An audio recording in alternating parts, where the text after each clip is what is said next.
지난해 하반기 뛰어난 활약을 보여준 한경의 베스트 애널리스트와 함께하는 시간 마련을 했습니다. 오늘은 여러분께서 관심이 많으신 글로벌 자산 배분 전략에 대해서 알아볼 텐데요.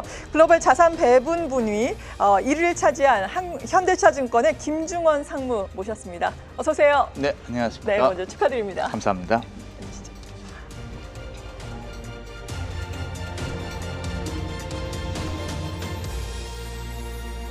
네, 이렇게 베스트 애널리스트에 선정이 되셨는데 먼저 수상 소감부터 들어볼까요? 네, 뭐 많이는 받았습니다. 제가 사실은 그럼요. 한경에서 이게 8번째 받는 거였거든요. 네. 근데 그 중간에 잠깐 쉬었다 다시 받으니까 점점 힘들어지는 거고 너무 실력 있는 분들이 많아서 폴 시즌 지나고 나면은 골병이 날 것 같다. 네, 뭐 이런 생각이 들고 네.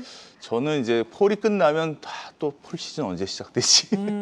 이제 초시기가 가고 있습니다. 똑딱똑딱 점점 가까워져서 네. 점점 긴장하고 있습니다. 시장이 믿음을 가지고 또 보는 리포트를 작성을 하시는 상무님이신데 임원이 되셨는데도 계속해서 현역에서 일을 하시네요. 그렇죠. 그 리포트를 내시고. 네, 요즘 다들 그러고 계십니다. 그런가요? 네, 많이들 네. 요즘 뭐 임원 되시고도 많이들 활동하시고요. 뭐 그게 사실은 바람직한 모습이 되지 않을까 싶고요. 네, 후배들한테 부끄럽지 않게 계속해서 좀 열심히 하고 성실한 모습, 네, 그런 모습 보여야 되지 않나 싶습니다. 네, 이제 본격적으로 또 리포트 내용을 바탕으로 저희가 궁금한 내용들 좀 여쭤보도록 하겠습니다.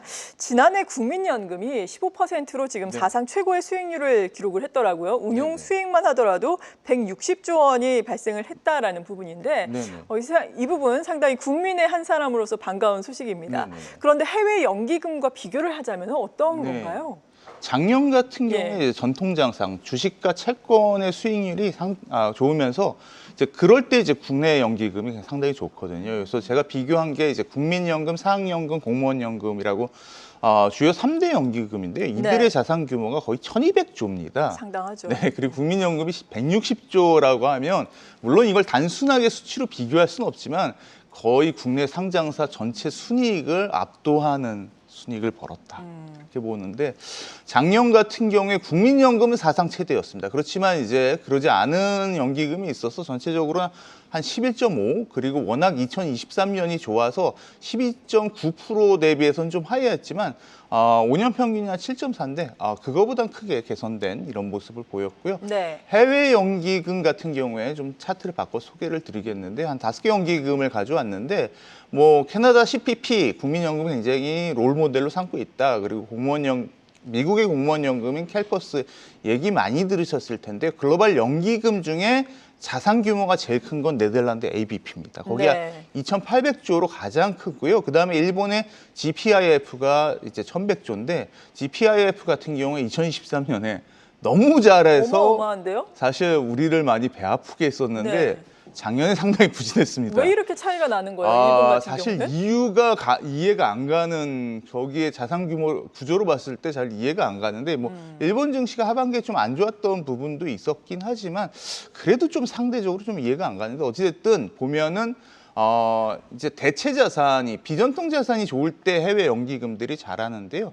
작년 같은 경우에 그래서 한 8.3 그러다 보니까 이제 2023년이 한 10% 됐습니다. 그거 대비해서도 하회했고 뭐 그리고 5년 평균이 한 9% 정도 되는데 그거보다 하회해서 사실 작년 같은 경우는 국내 연기금이 훨씬 더 좀 잘했다 이렇게 볼 수 있을 것 같습니다. 네, 자산별로도 수익률을 나누는 표가 있던데요. 네네 말씀드리도록 하겠는데 그럼 왜 국내 연기금이 잘했냐라는 네. 부분인데 해외 주식이 물론 제일 잘했습니다. 30% 이상 높은 수익률을 기록했고요.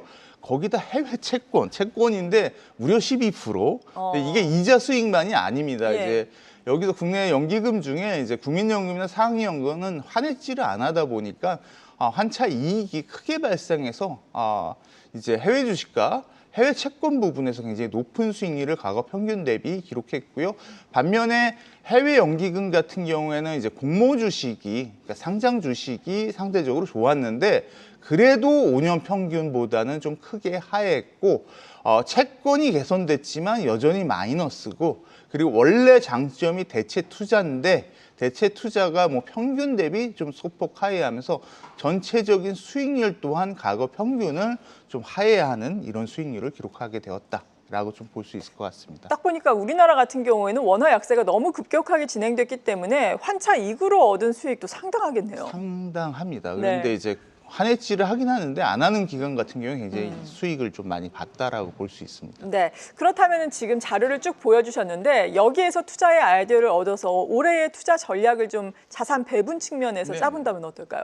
그러니까 이게 연기금의 자산 배분은 이제 목표 비중이라는 게 5년 따라 가지고 있거든요. 네. 근데 지금 말씀드렸던 자산군들은 시가 자산이기 때문에 목표에 어긋날 수가 있습니다. 그런 이제 괴리를 접근하는 걸 전술적 자산 배분 TA라고 하는데, 저런 부분을 좀 봐야 되는데, 지금 보시면 딱 보이는 게 해외 주식이 워낙 큰데 이게 과거 평균 대비 비중 차가 어마어마하다. 뭐 10%포인트 이상 나고 있다라는 걸 보이고, 좀 더 눈여겨보면 국내 주식은 뭐야 16.4였는데 11.9 그러네요. 굉장히 적어졌고, 또 잘 눈에 안 들여 보이지만 국내 채권 뭐 이런 것도 과거 평균 대비 굉장히 비중이 작다라는 부분을 좀 확인할 수 있을 것 같고요. 해외 연기금 같은 경우에는 원래 이제 대체 쪽이 강한데 최근 2023년, 2024년이 다 주식 시장이 좋았기 때문에 시가 자산 비중이 이렇게 늘어났습니다. 그러다 보니까 평균 대비 주식이 크게 늘어나 있고 반면에 채권이 축소돼 있고 대체도 과거 평균 대비 낮다. 이런 거를 본다면 이제 말씀드린 대로 그 국내 연기금 같은 게 지금 비중 자체가 국내 주식과 채권이 낮다라는 걸 좀 주목해야 봐야 될 것 같고, 해외 연기금 같은 경우, 그러니까 그쪽의 선진 시장이겠죠. 주식의 비중이 굉장히 높다. 네. 이런 것들이 다 수급적인 부담이 될 수 있다라는 거죠. 반면에 채권의 비중은 낮다라는 부분이 채권은 수급이 좀 긍정적이고 주식은 좀 부정적인 부분이 있겠구나라는 게 되겠고, 조금 더 이걸 적극적으로 좀 말씀드리면 올해 목표 비중이 있습니다. 지금까지 네. 말씀드린 건 과거 평균 대비고요. 올해 목표 비중과 비교를 하면 이제 확실히 국내 주식은 3%포인트 이만큼이 낮다라고 볼 수 있고, 말씀드린 대로 국내 채권도 상당히 아직까지 비중이 낮다. 이 얘기는 살 룸이 굉장히 많다라고 볼 수 있을 것 같고, 해외 주식은 워낙 지금 계속 목표를 크게 가져가고 있기 때문에 뭐 소폭 높습니다. 그래서 크게 부담은 아닌데 대체도 조금 줄여야 되긴 한다라고 보이지만, 여기서 눈에 띄는 건 국내 주식, 국내 시장이죠. 주식과 채권이 목표 대비 굉장히 괴리가 있기 때문에 연기금의 수급적 여력이 존재하고 있다라고 네. 좀 볼 수 있을 것 같습니다. 네, 사실 우리 증시가 지난해 글로벌 네. 증시 대비해서 너무나 부진했잖아요. 네. 올해 같은 경우에는 지난해 너무 부진해서인지 글로벌 증시 대비해서는 어려운 국면에서 또 선전을 하고 있는데, 그 수급적인 배경을 보자면 연기금이 꾸준하게 그래도 국내 증시를 매수를 하고 있더라고요. 이에 따라서 연기금이 앞으로 룸이 더 있으니까 꾸준하게 시장을 매입을 하면서 시장에 활력을 불어넣어줄 수 있다, 이렇게 생각을 해도 되는 거예요? 네, 그런 말씀을 드리려고 하고요. 뭐 제가 자산 배분 이쪽 애널리스트로 제가 확실하게 좀 짚어줄 수 있는 말씀이 네. 이 부분이다라고 좀 말씀드릴 수 있을 것 같습니다. 그래서 올해 들어서 국내 증시의 연기금 사자가 지속되고 있는데, 그 배경을 좀 말씀드리면, 이제 작년같이 그 자산군별로 국내 주식이 차별화가 큰 해가 없었습니다. 이제 보통 해외 주식이 아무리 뭐 30%가 올라가도 우리가 뭐 5%, 10% 올라서 상대적 박탈감이 굉장히 강했다, 이렇게 볼 수 있는데, 작년엔 해외 주식이 30% 올랐는데 그리고 그 외 모든 자산, 해외 채권, 국내 채권, 대체 투자 모든 자산이 이제 증가했는데도 불구하고 국내 주식만 줄어들었거든요. 그래서 이런 부분들이 이제 연기금의 수급 여력을 만들었다라고 볼 수 있을 것 같은데요. 그러다 보니까 올해 실제로 보면 한국 증시가 글로벌 증시 대비 중에서 지금 뭐 작년에 거의 꼴등에 가까웠는데 지금 네. 뭐 세 번째 수익률을 기록하고 있습니다. 유럽 좋네요. 신흥국, 라틴 신흥국, 뭐 올해 수익률이 부진하다 보니까 뭐 그렇게 티는 안 나지만 사실 글로벌 증시 같은 경우에 6% 정도 수익률이 마이너스를 기록하고 있고요. 그런데 연기금이 올해 들어서 이제 그 외국인들이 매도하는 기간 동안 얼마나 많이 샀냐라고 네. 보면, 올해 들어서 외국인 투자들 뭐 17조, 그러니까 작년 빨간색 같은 경우에 작년 7월부터 비교를 한 건데 무려 38조 이렇게 해서 팔 게 있냐라고 하는데 그렇게 많이 팔았고요. 그러게요. 올해 들어서 17조 살았는데 작년 하반기부터 시작하면 국내 연기금이 10조 이상, 올해만 해도 5조 7천억 이렇게 많이 샀다라고 볼 수 있을 것 같고, 이렇게 많이 산 이유가 뭐냐라고 하면 네. 연기금 같은 경우에는 기재부에 연기금 가이드라인이라는 게 있습니다. 그거에 따라서 연기금의 핵심은 이제 목표 수익률과 위험 한도, 목표 수익률은 뭐 예를 들어서 5% 이상, 허용 위험당 한도는 뭐 손실확률이 1년에 뭐 10% 이하로 줄여라, 뭐 요게 있는데, 이게 시가 자산이다 보니까 각각 자산별 비중이 계속 변하게 되거든요. 거기에 따라서 어느 순간이 되면 그 허용 한도를 벗어나기 때문에 네. 어떤 기각치를 잡게 합니다. 그게 이제 허용 범위라는 건데, 허용 범위를 크게 이탈하면 기계적으로 매입할 수밖에 없는 구조가 있다라고 보실 수 있을 것 같습니다. 그래서 제가 애초에 말씀드리기에 우리나라 국내 3대 연기금의 전체 합산이 1,200조라는 말씀을 드렸는데, 지금 올해 목표 비중, 물론 이제 국내 주식은 계속 줄여갑니다. 그래서 작년 목표가 15.1%에서 올해 목표가 14.9%인데 네. 그거 대비 작년 말에 보면 11.9%밖에 안 됐습니다. 그래서 허용 범위가 두 가지 있지만 TA 허용 범위로 본다면 2%포인트인데 1%포인트가 이탈돼 있어요. 요거는 기계적으로 채워야 된다는데 1%포인트 뭐 대단한 거냐라고 할 수 있지만 1,000조기 때문에 1,200조기 때문에 1%가 12조입니다. 대단하네요. 대단하죠.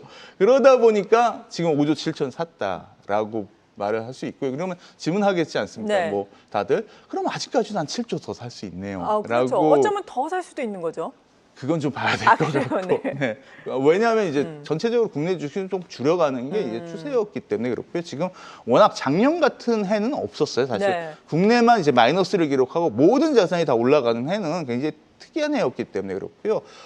근데 이제 올해 들어서 수익률 격차가 이제 국내 주식이 상대적으로 해외 주식 대비 좋다 보니까 좀 줄어든 부분도 있고, 그렇다고 해도 뭐 채권, 해외 채권이나 국내 채권이 워낙 좋았기 때문에 사실 주식 수익률보다 더 좋거든요. 그렇다고 해도 아직까지 뭐 6, 7조 정도의 매수 네. 여력은 있지 않냐. 그래서 수급만으로 본다면 아직까지 연기금의 수급 여력은 어느 정도 남아있다라고 볼 수 있는 점이 국내 증시에 좀 기대되는 부분이다. 라고 말씀드릴 수 있을 것 네. 같습니다. 개인 투자자들은 보통 외국인이 어떤 종목 순매수하는지 네네. 이런 거에 관심이 많은데, 그렇다면 지금의 상황으로 봤을 때는 연기금이 어떤 종목에 그렇죠. 투자하는지가 더 중요하다, 이렇게 해석을 맞습니다. 해봐도 되는 거예요? 지금은 이제 수급의 예. 주체가 연기금이기 때문에 연기금이 매수하는 것이 주도주가 될 수 있고, 그에 따라서 연기금이 매수하는 업종 그리고 종목 중에 우리가 주도주에서 좀 관심 있게 봐야 될 종목은 뭔지, 이 부분이 네. 굉장히 중요할 것 같고요.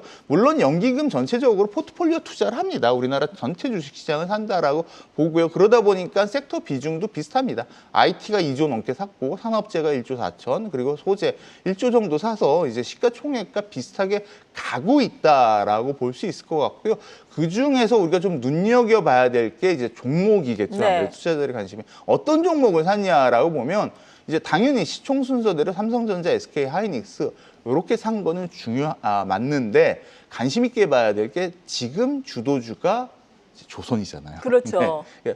조선 중에서 현대중공업을 굉장히 많이 샀다라는 게 볼 수 있을 것 같고요. 그리고 건설도 이제 바닥 이후에 기대감이 있기 때문에 다음에 나오면 현대건설 같은 경우에 건설 중에서 현대건설을 굉장히 많이 사고 있다. 그래서 저렇게 주도주 중에서는 조선 중에서 현대중공업, 현대건설 이렇게는 연기금이 순매수하는 종목으로서 이제 올해 좀 관심을 가지고 계속 좀 봐야 되지 않나. 라고 볼 수 있을 것 같습니다. 네, 연기금의 순매수 종목들을 볼 필요가 있다라는 의견이셨고, 마지막으로 2025년 자산 배분 전략 전반적으로 정리를 해주신다면 어떤 말씀해 주시겠어요? 시간이 조금 있을까요? 간략하게. 네, 간략하게 알립니다. 지금 금리 인하기이기 때문에 금리 인하기 네. 동안의 자산 배분 전략이 중요하다라고 보여지고요. 과거 금리 인하기, 제가 21세기 들어 과거 금리 인하기 4번이 있었는데, 그때 자산별, 그러니까 지금이 4번째고 과거 3번째의 수익률이 어땠는지를 좀 비교를 해봤습니다. 그중에서 금리 인하기는 사실 경기가 안 좋기 때문에 주식이 안 좋아요. 반면에 이제 채권이 좋은데, 과거에도 보면 그러다 보니까 그리고 글로벌 채권, 미국 채권, 한국 채권이 좋고, 반면에 뭐 뒤에 나오겠지만 주식은 저렇게 사모 주식이라든지 글로벌 주식 코스닥이 안 좋았다, 이런 모습 보는데, 올해 들어서도 똑같이 반복되고 있습니다. 네. 올해 들어서 수익률 금이 어마어마하죠. 그렇죠. 네, 네. 26% 기록하고 있고 그 외에 글로벌 채권, 한국 채권이 과거 평균과 비슷한 모습을 보이고 있습니다. 그리고 이제 수익률 나쁜 것도 비슷합니다. 이제 원자재는 좀 빼고 봐야 되고요. 그 외에 봐야 될 게 사모주식, 글로벌 주식인데요. 이런 흐름이 결국은 안 바뀌고 있다라는 관점에서 보면 올해 같은 경우에 금리 인하기 속에 계속 있기 때문에 채권, 뭐 금도 좋긴 하지만 조금 이제 많이 올랐기 때문에 좀 어느 정도 부담이 있지만 큰 조정은 없을 거다 이렇게 보고 있고요. 반면에 이제 계속해서 글로벌 채권 그리고 한국 채권에 대해서 관심을 가지는 전략이 중요할 거로 볼 수 있다라고 말씀드리면서 올해 자산 배분 전략 말씀드리도록 하겠습니다. 네, 자산 배분 관리를 하는 데 있어서 참 큰 틀을 잡아가는 데 있어서 도움이 되는 시간이었던 것 같습니다. 한경 베스트 애널리스트와 함께했습니다. 글로벌 자산 배분 분야에 1위를 차지하신 현대차증권의 김중원 상무였습니다. 감사합니다. 감사합니다. 계속해서 다양한 경제 이슈를 알고 싶다면 구독과 좋아요, 알림 설정 부탁드립니다. AI 캐스터 권미정이었습니다.